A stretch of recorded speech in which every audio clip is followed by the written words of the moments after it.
আসসালামু আলাইকুম। আজ সকালে ঘুম থেকে উঠেই যখন মাছগুলোর কাছে গেছি, যখন ওদের খাবার দিতে গেছি, তখনই গিয়ে আমার মনটা খুব খারাপ হয়ে গেছে। দেখতেই পাচ্ছেন দুইটা বড় বড় মাছ মারা গেছে।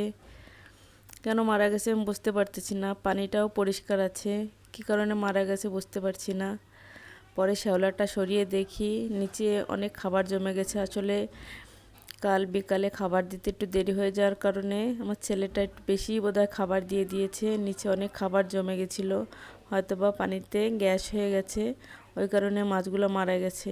আসলে কোনো জিনিস পালতে পালতে এতটাই পরিমাণে মায়া হয়ে যায় যে যখন কোনো কিছু হয় তখন কিন্তু সেটা মেনে নেওয়া যায় না। তো আমি ভালোভাবে পাত্রটা পরিষ্কার করে দিয়ে সেই পানিটা ভালোভাবে পরিষ্কার করে মাছগুলো ছেড়ে দিচ্ছি। তো ভিডিওটা যদি আপনাদের ভালো লাগে, লাইক কমেন্ট করে আমাদের পাশে থাকবেন। সবাই ভালো থাকবেন। আল্লাহ হাফেজ।